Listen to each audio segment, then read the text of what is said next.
ஒரு அருமையான பகுதி, அந்தர்களுக்கெல்லாம் ரொம்ப பிடிச்ச பகுதி. திருச்சாளர் எல்லாருமே குஷியாயிடுவாங்க திருச்சாளர் பாட ஆரம்பிச்சாங்க.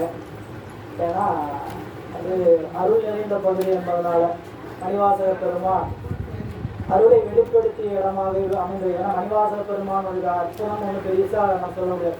அவர் இறைவனோடு பெற்ற அனுபவத்தையும் குருநாதருக்கு இந்த ஏற்றத்தையும் தான் சொல்லிட்டு போனார். ஆனால் மற்ற மூவர் பெருமக்களை போல இவர் ஏதாவது அருட்செயல் செய்திருக்கிறாரான்னு சொல்ல வேண்டிய ஒரு இடம் வந்ததுன்னா அது திருச்சாளர் தான். ஊமை பெண்ணை பேச வைத்து திருப்பதிகமாக இருக்கக்கூடிய இந்த திருப்பதிகம் 2 வரிகள் கேள்விகளாகவும் 2 வரிகள் பதில்களாகவும் அமைந்திருப்பது. முதல் பாடலிருந்து 20வது பாடல் வரைக்கும் முதல் 2 வரி கேள்விகள். இறைவன் எப்படிப்பட்டவர், இந்த இறைவனை பற்றி இப்படிலாம் சொல்லல. பூசுவதும் மென்னீர், பூம்பதும் பொங்கரமும், பேசுவதும் திருவாயம், மறைவோடும் காணேடி, காட்டு சாம்பலை பூசிட்டு இருக்கிறாரு. பூசுவதும் மென்னீர், பூம்பதும் பாம்பை பூசி பாம்பை அனுப்பிட்டு இருக்கிறாரு. ஆனா வாயில மட்டும் என்ன பேசுறாரு? வாயில பேசுறது மட்டும் மறையும் வேதம் பேசுறாரோ? ரொம்ப முரணா இருக்கு இல்லையா? உடம்புல பூசுறது சுடுகாட்டு சாம்பல், பாம்பையெல்லாம் வச்சுக்கிட்டு எல்லாமே ஆபத்து தர பொருளா இருக்குது. ஆனா நீங்க அவர் வாயில பேசுறது மட்டும் வேதம் அப்படின்னு சொன்னா அதுக்கு பதில் பூசுவதும் பேசுவதும் பூசுவதும் கொண்டேன். ஐயோ அவர் என்ன பூசுனா என்ன போட்டுங்க உனக்கு என்னையா?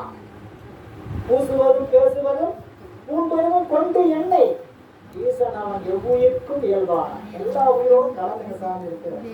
அதுதான் அவருக்கு பெருமை அப்படின்னு ஒவ்வொரு பாட்டிலும் சிவனுடைய காருண்யத்தை சொல்வது. அதுல ஒரு பாடல் 13வது பாடல்ல மலையறையன் பொற்பாவை வாழ்நுதலால் பெண் திருவை உலகறிய தீவேட்டான் எண்ணுவது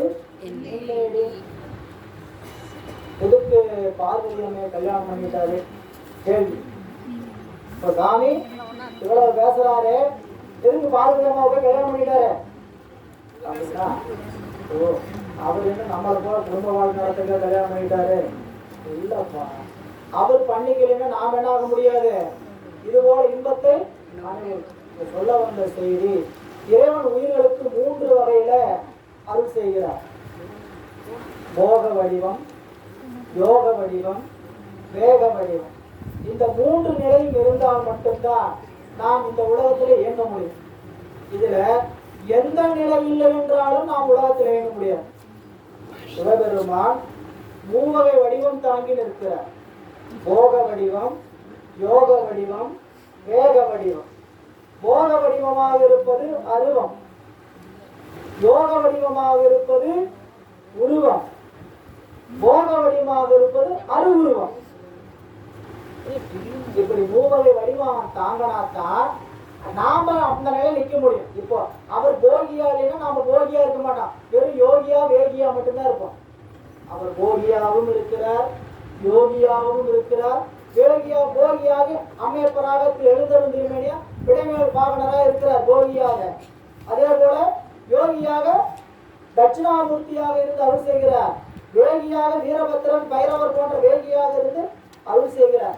அப்படி அவர் அருள் செய்யவில்லை என்றால் என்ன நடக்கும்? முதல் 2 கேள்வி. மலையறையன் பொற்பாவை வாழ்நுதலாம் பெண் திருவை உலகறிய தீவேட்டான் எண்ணுவது எண்ணேடி. உலகறியனுங்க எல்லோரும் பார்க்கிற மாதிரி கையை பிடிச்சி தீய சுத்திவது எது கல்யாணம் பண்ணிட்டார், திருமணம் செய்து கொண்டார் என்று கேள்வி. அவருக்கு அடுத்த பதில் மலையார் சொல்றார், உலகறிய தீவேளாது ஒளிந்திலனே. அப்படி உலகத்துக்கெல்லாம் தெரியற மாதிரி கையை பிடிச்சவரு திருமணம் செய்து கொள்ளினா உலக அனைத்தும் கலை நவின்ற பொருள்கள் எல்லாம் கலங்கிடும் காண்சாளர். இந்த உலகத்துல என்னென்ன உலக பொருள்லாம் இருக்குதோ அத்தனை பொருள் என்ன இருக்கும். அது எதை சொல்ல வந்ததோ அந்த கலை நவின்று கெட்டு போய்விட்டு இருக்கும். கலை நவின்ற பொருள்கள் எல்லாம் கலங்கிடும் காண்சாளரோ என்று சொல்லி இந்த பகுதியில உரையாடலாம். ஏன்னா அந்த பதியத்தை படிக்கும்போது எப்படி படிக்கணும், முதல் 2 வரி கேள்வியா, அடுத்த 2 வரி பதில் சொல்ற மாதிரி படித்து சொன்னா சுவையா இருக்கும். தொடர்ந்து சிவாயனம்.